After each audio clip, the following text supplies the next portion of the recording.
ladies and gentlemen, would not know. This comes to our level. We are so glad that you joined our level. The subject of level is application of third-party payment data in retail statistics. Our presentation team is from Department of Trade and Internal Economic Relations Statistics of NBS-China. I am Jin Liu, the Deputy Consul. My role here is to be a moderator. It's my pleasure to introduce two speakers, Xu Jingliu and Jia Qifu. Mr. Liu is Director of Consumption Monitoring Division, mainly responsible for the statistical monitoring and data analysis of the serving consumer market. Mr. Fu is Deputy Director of Marketing Operations Division, mainly engaged in the statistical analysis of the consumer market. They will communicate about the background possibilities of third-party payment data application. We will also introduce our efforts to promote the application of payment data. Now let's begin the presentation. What's more, we also welcome your questions after their introduction. Let's give the floor to the next speaker.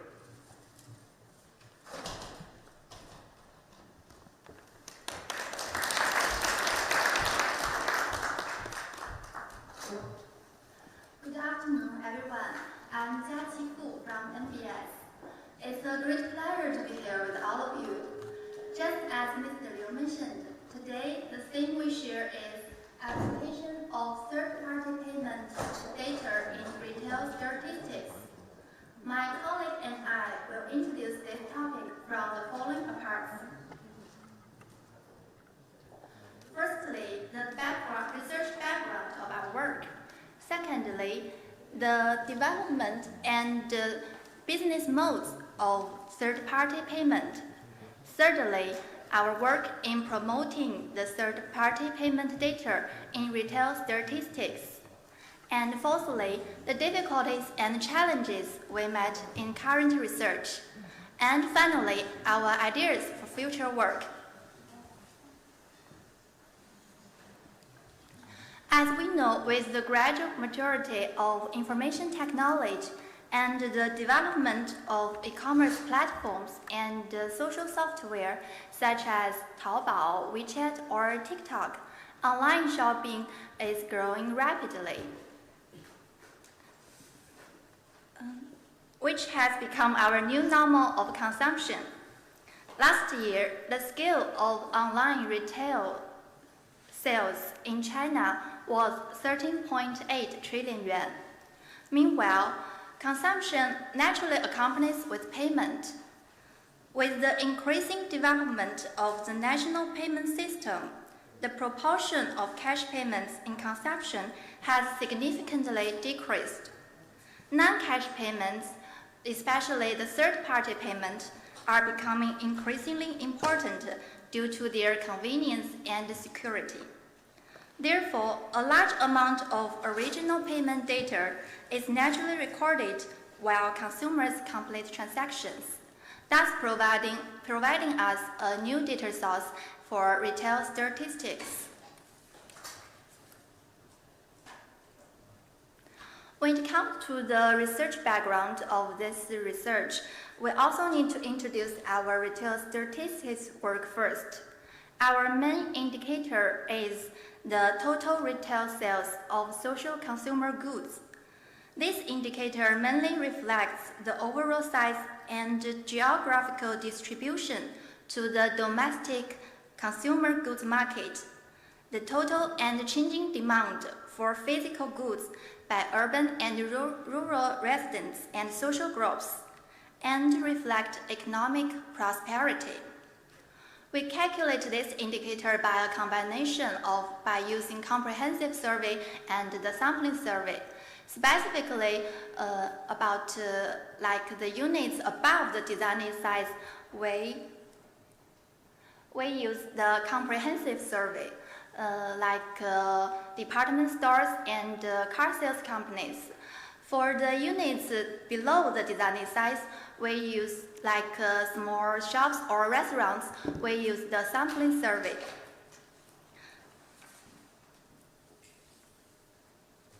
Currently, our retail statistics are facing new challenges. The number of market entities is huge, and new formats and business models are emerging one after another. As we all know, the big data era is coming, and it has provided us with conditions and possibilities for innovative statistic methods.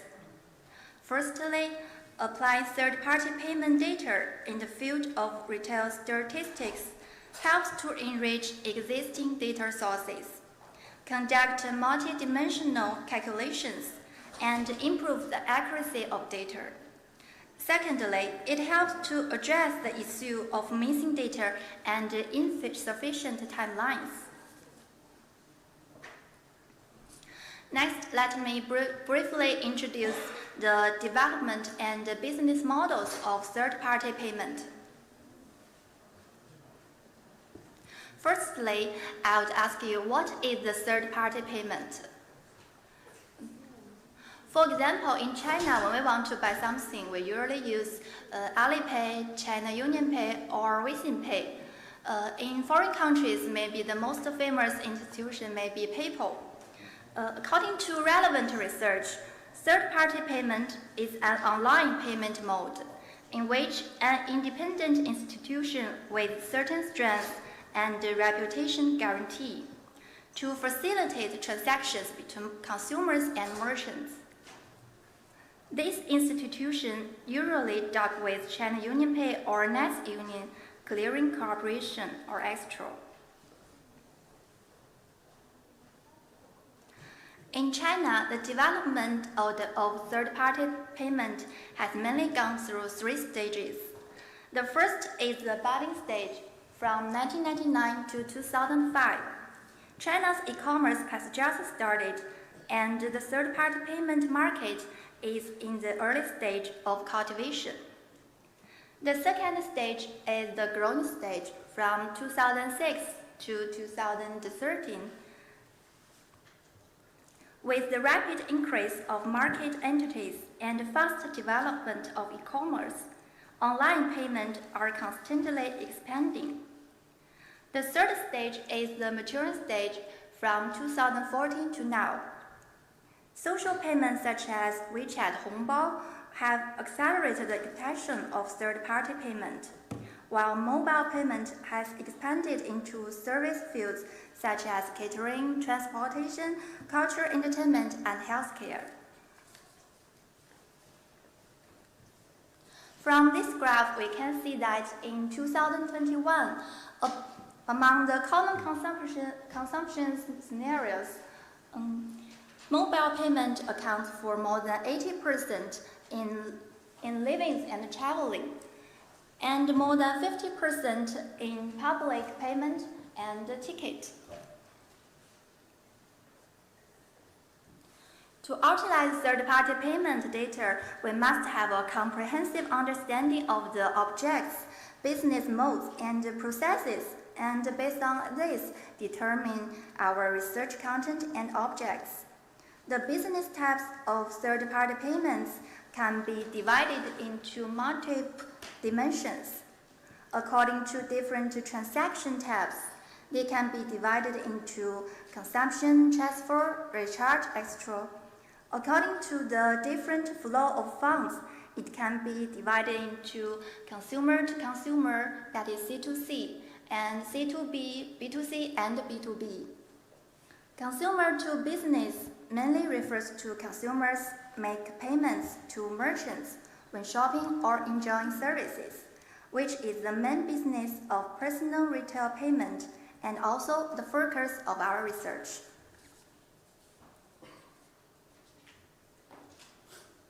From the perspective of third-party payment processes, consumer can choose to pay with a bank card or use the payment account of a third-party payment institution when making payments. Payment acceptance methods can include card swiping, mobile phone, or facial recognition. Merchants engaged in various industries such as wholesale, retail, restaurant, etc. refer to merchants who accept payments from third-party payment accounts. This flowchart shows how the third-party payment data flow. Consumers initiate, this is the consumer side. Consumers initiate transactions on the account side and use payment account or bank card for payment. After receiving the transaction request, the third-party payment institution detects the corresponding amount from the consumer's payment account or send the transaction information to the clearing organizations. The third-party payment institution or bank notifies the merchant of the successful transaction and regularly sends the amount to the merchant's payment account. From the perspective of data flow, transaction data exists both on the merchant side and the consumer side.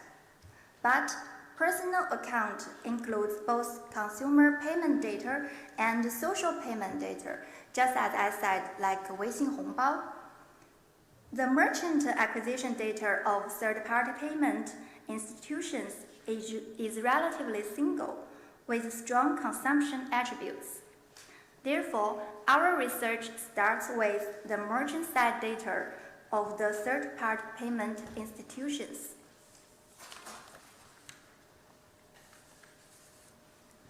Based on the third-party payment business process introduced before, we believe that the application of payment data in retail statistics is highly scientific and feasible.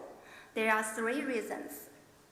Firstly, the merchant acquisition data of third-party payment institutions has strong correlation with consumption. Secondly, non-cash payment has become the mainstream payment method, and third-party payment institutions have a higher proportion than banking institutions. Thirdly, third-party payment institutions have access to basic information about their contracted merchants. On the basis of research I introduced above, we have continued to promote the application of third-party payment data into our retail statistics. For example, in 2029, the NBS implemented the third-party payment survey. In 2021, we established the Consumption Statistic Data Laboratory to explore the application of micro-payment data in retail statistics. Last year, we jointly conducted research on deepening the application with research institutions and third-party payment institutions. Next, I will provide a detailed introduction to the work above. The first is implement the third-party payment survey. The purpose of this survey is to get a clear knowledge of the transaction scale and structure of payment services provided to the consumer market through third-party payment institutions. The scope of the survey is focused on third-party payment institutions, including payment transaction amounts, number of payment transactions, number of special merchants, and data grouped by product and service categories. In the Consumer Statistic Big Data Joint Laboratory, we mainly carry out 2 aspects of work. Firstly, to supplement the evaluation of retail sales of consumer goods below the designed size. Secondly, to supplement data sources of service consumer market statistics. The second work will be introduced by my colleague, Ms. Liu, who is specifically responsible for them. For the application of supplementing the evaluation of the retail sales of consumer goods below the size, we selected sample merchants from third-party payment institutions and conduct monthly tracking and monitoring of their business transactions in order to calculate our data more scientifically. As you can see, the trading volume trends of the sample merchants below the size of these three third-party payment institutions shows a certain degree of convergence. Now let's welcome Ms. Liu for the following part. Thank you.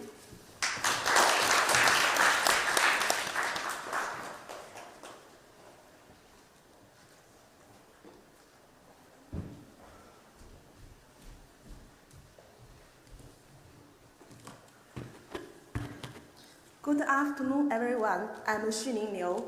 Just now, my colleague, Ms. Fu, introduced the application of the third-party payment data in goods retail statistics. I will introduce the application in service consumer market statistics. Firstly, let me briefly introduce the service consumer market statistics. The principle of the service consumer market statistic is consistent with the goods retail statistic.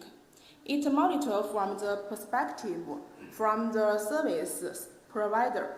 The service industries refers to healthcare, education, entertainment, and act. In order to improve the timeliness of the statistic, we try to use the third-party payment data. Considering the payment data varies in different service industries, we gradually promote data application work by industry. Currently, we have conducting data applications in two service industries, healthcare and education, because the data situation in these two industries is relatively mature.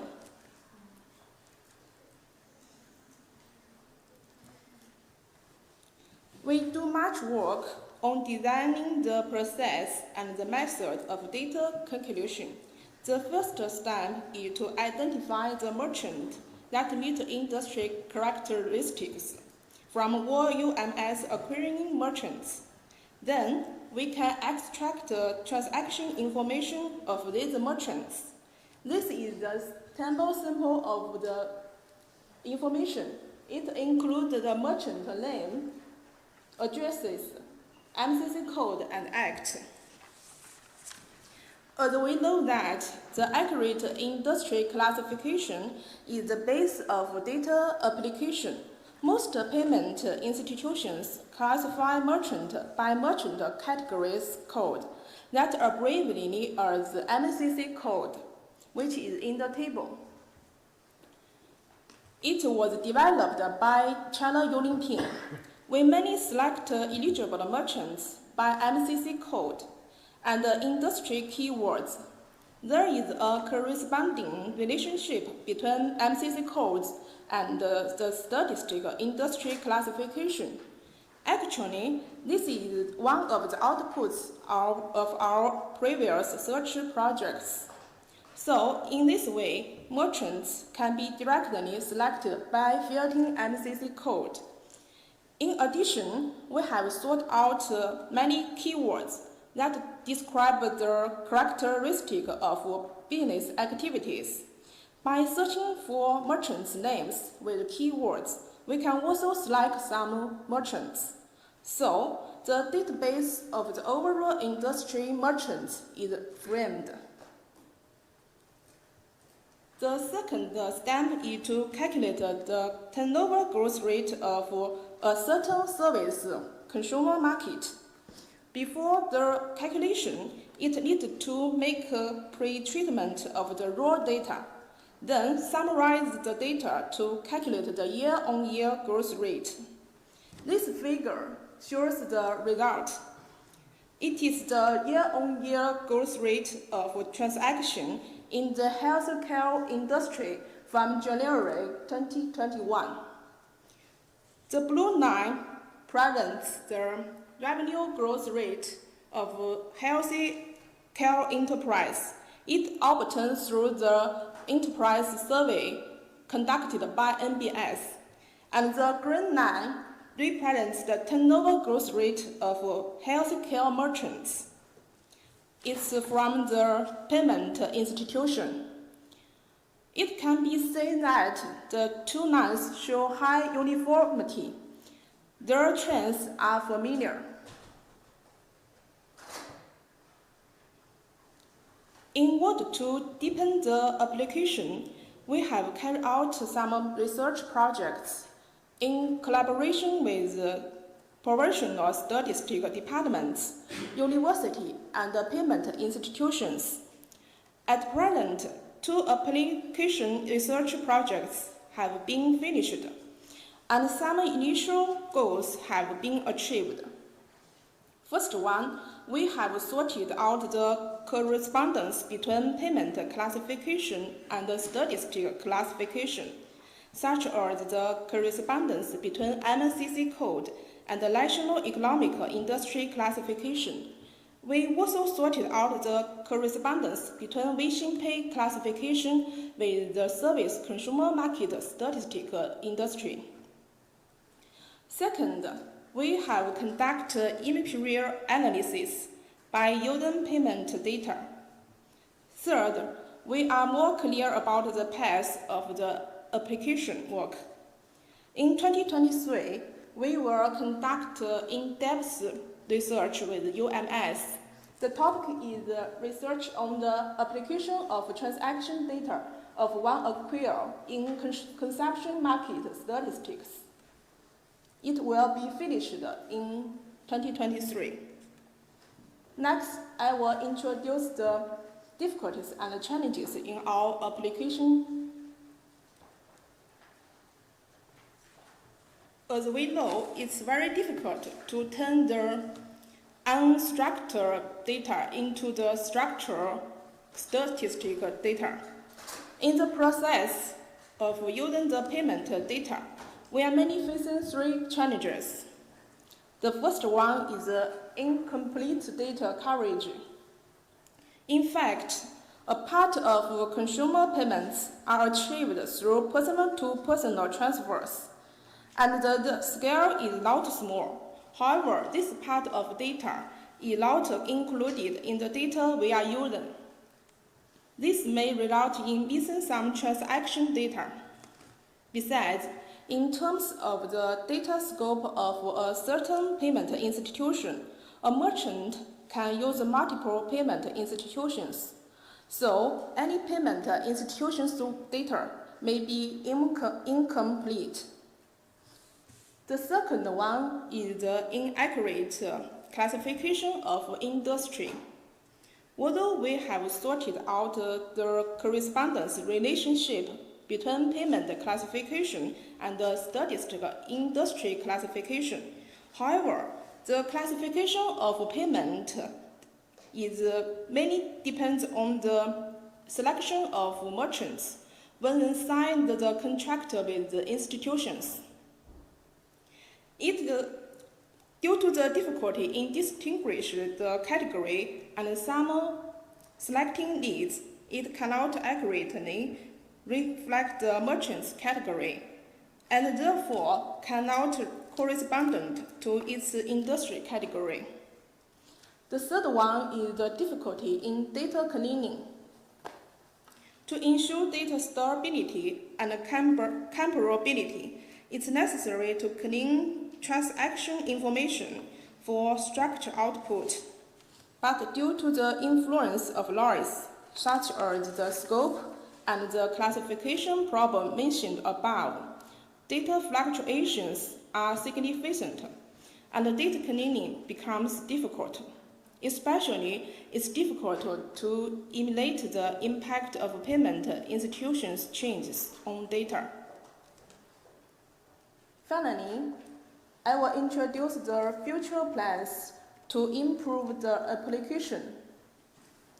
I will introduce from two parts, from the perspective of data and from the perspective of method.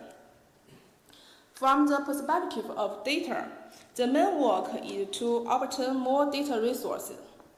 Based on the third-party payment survey that has been carried out, we plan to expand the scope of the survey.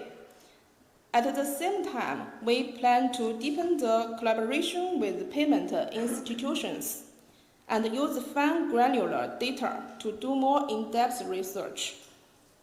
From the perspective of method, you know, the application of big data is highly technical and full of challenges. So, we must make innovative breakthroughs at a methodological level. We should try various data processing techniques and methods to identify a suitable method for the application of third-party payment data. Especially, we need to explore out the method for data cleaning, classification redefinition, and the trends prediction. That's all for our introduction. Thank you for your attention. Next, we can start the discussion. If you have any questions or comments, please feel free to raise the hand. The next, no. Hi, very interesting work. I'm curious if, how easy it is for retailers, retail outlets themselves or businesses to be able to use this information to generate insightful, to generate, I'm curious how easy it is for businesses to be able to use this sort of data to generate insightful, help them with their businesses, if that's possible.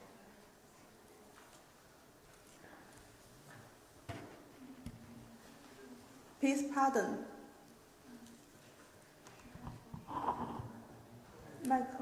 Microphone, 对。我可以试试用中文。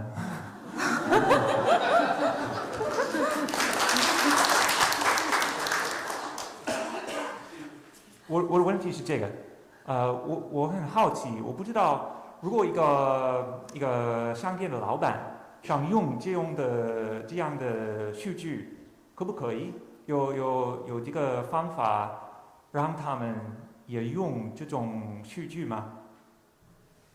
你是说一个商户，就是用支付机构这个平台的一个商户，能不能获得这个支付的数据？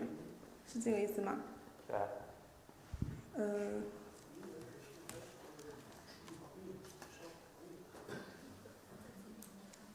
要翻译一下吗？ So a bit clarification. So are you talking about like the data privacy issue?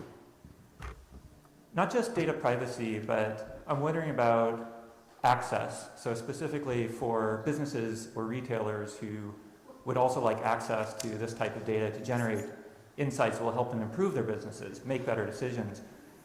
Do they have access? 就是说，重点他还是问，就是说，如果我作为一个普通商户的话，我就是有什么样的方式或能够去利用这些数据来帮助我做出一个更好的决策，或者说我如何通过这些数据，然后来产生一些真正的对我有意义的一些商业见解。这个可能这个支付机构可能更有发言权，这个数据的这个生产者，对，我们也是这个 we are the user of the third-party payment data. So your question, maybe the payment institutions can give you an answer. So maybe Vision Pay will give some comments about this question.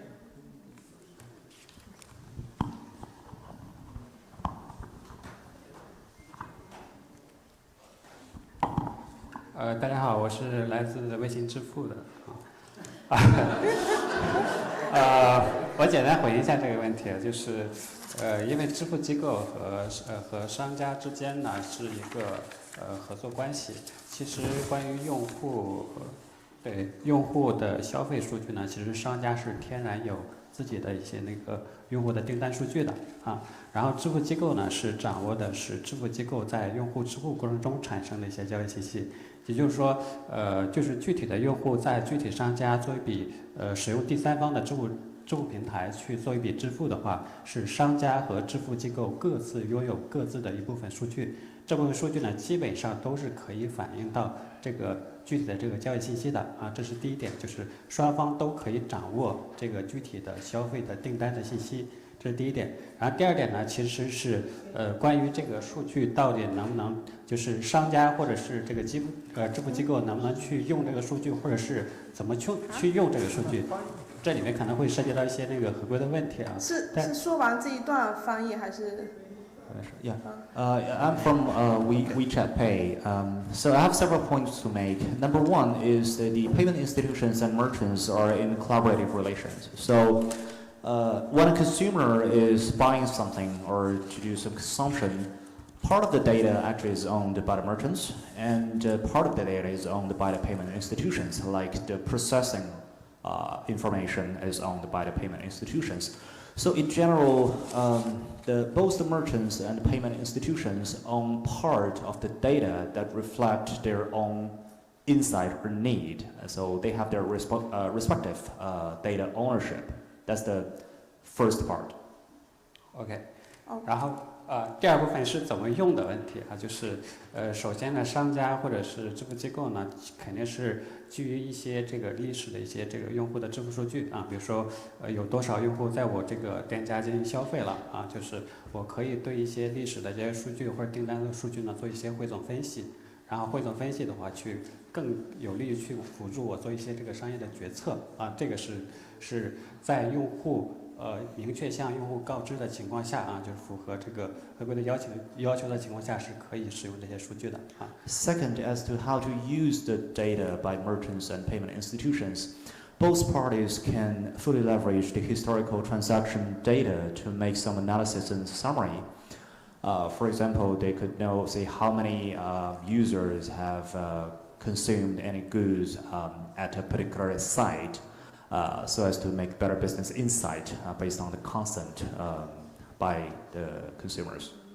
对，然后第三部分呢，就是我简单再说一下怎么去用啊，就是因为用户的消费数据或者支付的数据呢，涉及到用户的隐私，所以说呢，我们在这个保护用户隐私的角度会采取这个基础措施啊，就是包括比如说通过匿名化的手段、统计分析的手段，去将这个订单的数据呢进行一些匿名化的处理。然后最终我们这个数据的应用呢，是在一个匿名化或者统计数据的基础上再去用这个数据，能够更好的去保护用户的一些权益啊，这个是我们使用的一些这个采取它的一些措施啊。好，谢谢。Third point I want to make is related to the consumer data privacy, because the payment information has a lot of private information of that consumer. In order to better protect the data privacy, we will do some special treatment on the data to make it anonymous to be used by either the merchant or the payment institutions. For example, the order information will become anonymous, or in other words, will become just like a big data or statistical data. With such measures, we can better protect the privacy of the consumers. OK， 不好意思，那个补充一下回答您的问题哈。然后我是来自阿里巴巴的，然后很高兴和这个我们的友商坐在一起哈。然后关于合规的问题，其实我们友商已经介绍得非常清楚了。我这里补充一小点，就是这些商户如果是在阿里巴巴淘宝平台上的商户的话，那我们也提供在完全合规和用户允许的前提下的行业的竞争分析，包括在行业当中头部商家的关键词投放的方式啊，包括这个在行业当中什么样的店铺的关键词投放能带来更多的转化等等，我们也是有类似的产品的，但前提一定是像我们这个友商讲的，一定是在合规这个合规合法的这个前提下啊，补充这一点啊。Just some complimentary words as I'm from Alibaba. Well, I'm very pleased to be on the same stage with our peer. I think about the compliance issues, colleagues from WeChat Pay has already made it very clear, just one complimentary word.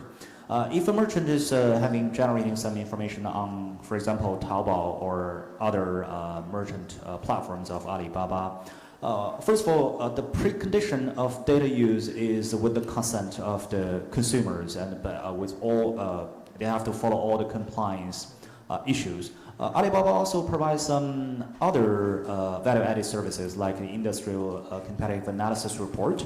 For example, we'll tell the merchants what kind of a keyword will be more useful for the ranking on the website.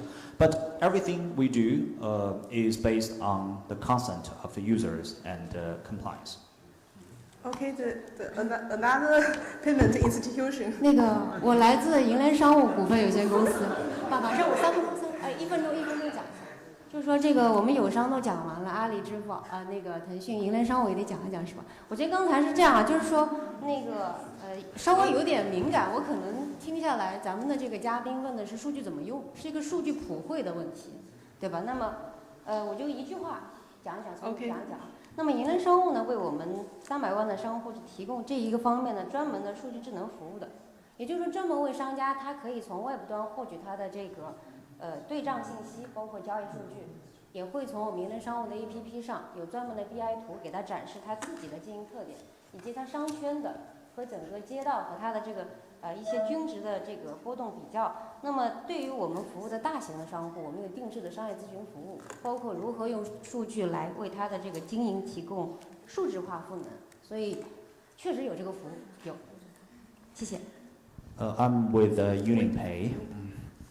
About your question about access and how to use of the data by merchants, because we were serving over 3 million merchants, we provide a lot of services to them, like the accounting service, provide the transaction information to them. We can also provide with them some deep analysis reports, like BI reports, and we will let them know about this, like the popularity of different straits or areas around their site.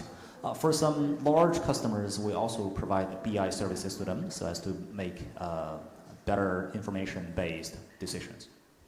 Okay, the next question. Yeah.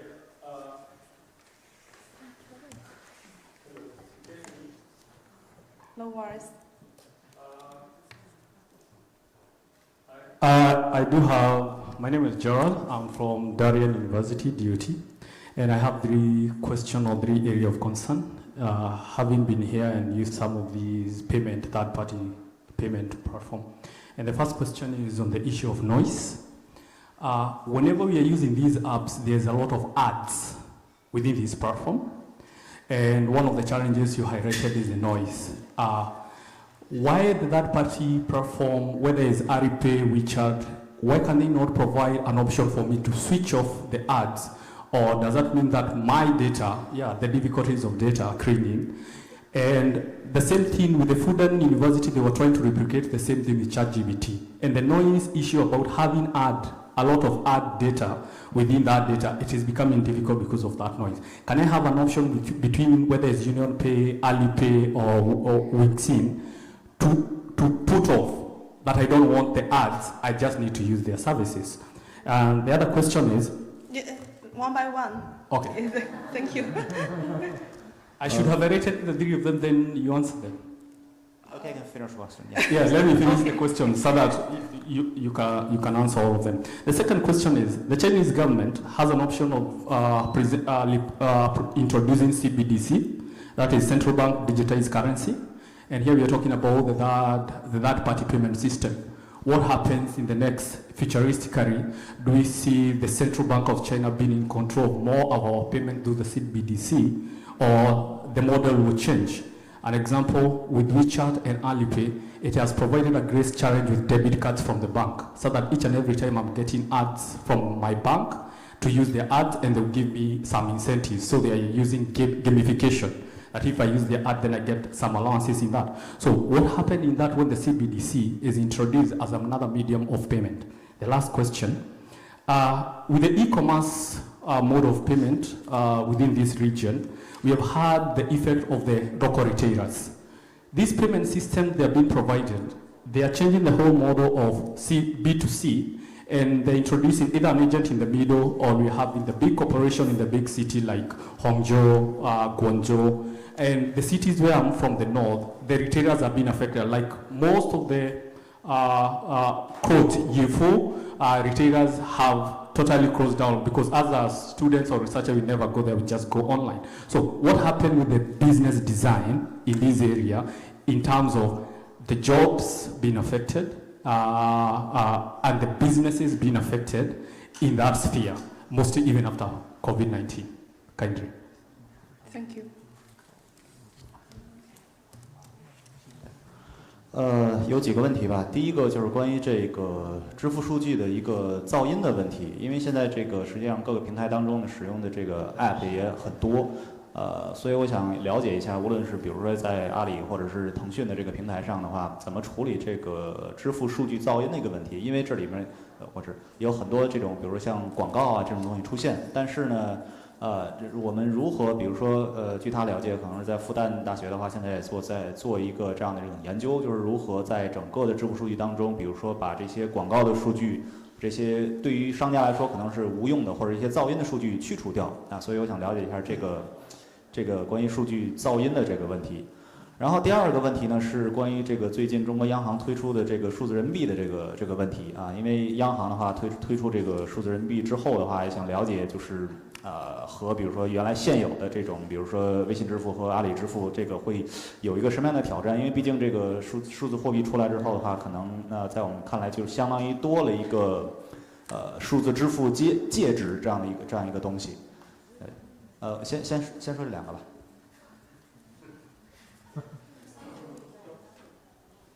您要回答吗？可以。use Chinese。第一，关于噪音问题是这样，本身的我们现在应用的一个刚才讲的中国三家主要的这个第三方支付机构，但每一家的数据实际上我们目前研究的主要是一个整个宏观的一个行业的发展趋势，每一家数据只要就是我们找到它的规律性以后，都可以去相似的去研究这种趋势。比如现在我们的微观实验室用的是银联商务的一个这个做一个样子，我们实际上是研究一个行业发展的一个分布和本身第三方支付数据的分布，去比较研究，去研究代表性。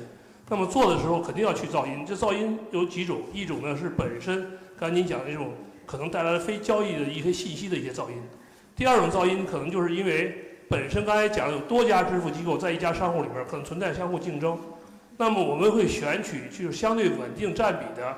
这样一个从行业来讲，从商务来讲，选择这样一个研究对象去研究它的去噪音，这是第一个问题。第二个关于就是First, a question about the noise. First of all, we have 3 service provided in the market. For us, we are doing research on the macro payment conditions, or we're doing research on the industry, not on any specific parties. So regarding the noise, there might be several sources. First is, as you mentioned, is some non-transactional noise. Second, noise may derive from the competition from different service parties, from service providers. But in this case, we're trying to select out of the 3 parties the major one on some particular merchants as the research object. 关于您说的第二个问题的话，关于数字货币的问题，因为目前来讲，数字货币刚刚进入我们的这个视野里边，那么实际上，这样数字货币可能也是一种我们需要研究的一种大数据的数据，就是我们政府统计需要研究一个数据源。只是目前来讲，我们还要未来也需要观察，它可能会影响这个3家这个支付机构的一些占比。目前来讲，我们还是更关注目前现有的数据。谢谢。As to the second question about the digital currency, which just came into being into our site, of course we need to do some study on it in the future because it will be a major contributor of a different data source. It may change the market share in the market, but currently we're still focusing on the current payment options in the market. By the way, can you repeat the third question? The third question was on the local retailers. The local retailers are being... Data quality? No, the local retailer, the payment system is affecting the local retailers whereby we are able to buy from wholesalers or businesses outside the local markets, let's say, away from the big cities. What happened to those local businesses in terms of the business model, the change of their business, because it's altering the whole business of B2C. And so we're introducing some, let's say, manufacturer to consumer. So what happened to the business, to the retail business, as we are trying to protect them in payment, whereas they cannot receive that business for us to pay to them, because that business has been taken by big corporations and big bodies in the bigger city. So what happened to the local retailers in other parts of China?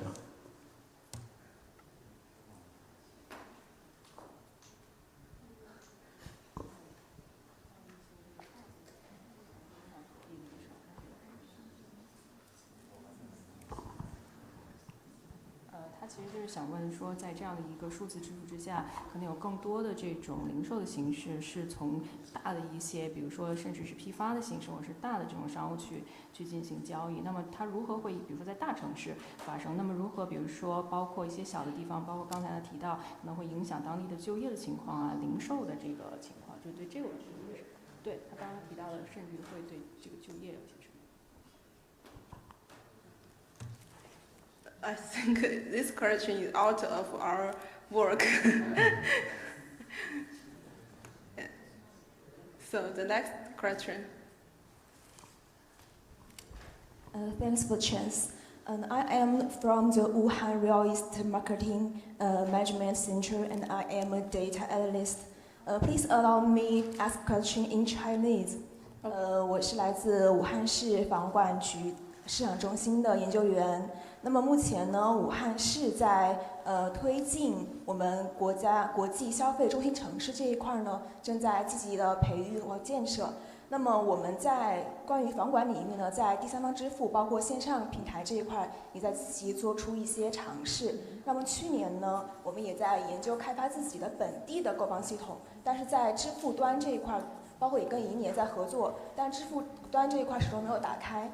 那么我也想请问一下，因为目前在调查研究阶段，也在收集各方意见，想请问一下，如果您作为消费者的话，那么如果通过线上购房渠道来进行住房购买，您有什么顾虑，或者是有什么期待？谢谢。 I'm from Wuhan. Wuhan is promoting its construction of international consumption city. As I'm from the property management authority, we're developing an online property management, even a procurement system. But yeah, we're still encountering some challenges. We're trying to partner with some third-party payment institutions like UnionPay. My question is, for you as a consumer, if you buy a house or an apartment online, what are the key concerns for you? I'm sorry, I have no appearance to buy the house in online. Sorry.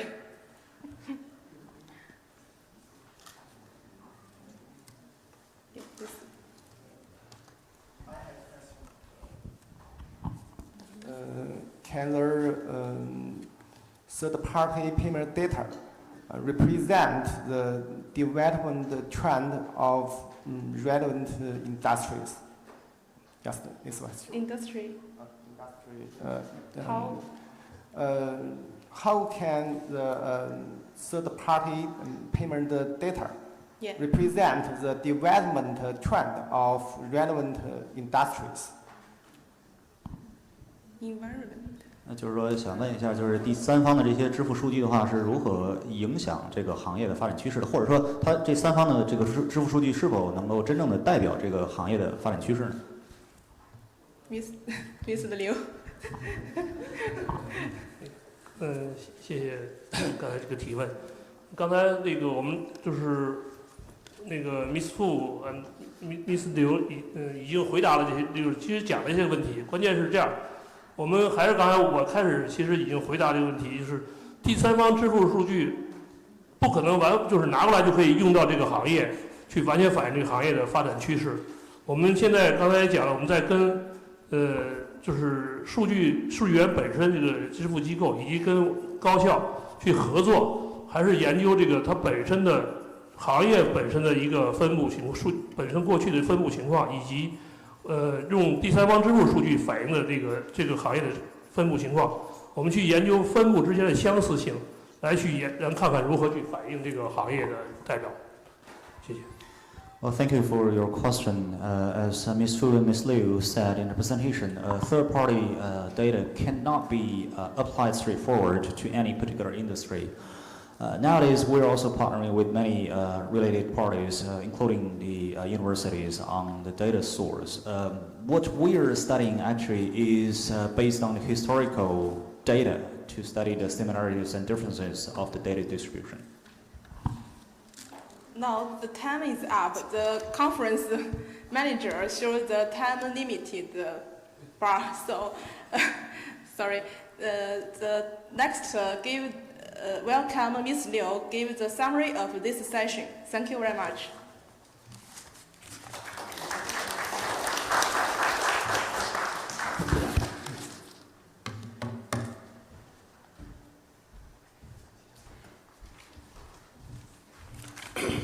Thank you. It's a pleasure that we discussed some interesting problem of these topics. Before the end, sorry, we are keeping deep in the research. Before the end, I would like to make a simple conclusion. We find that through their difficulties, application of third-party payment data in consumer market is promising.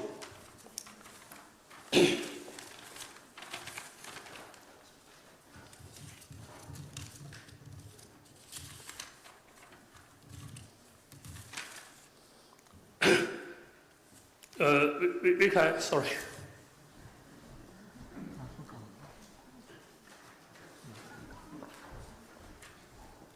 We must face those challenges and make more efforts to know them.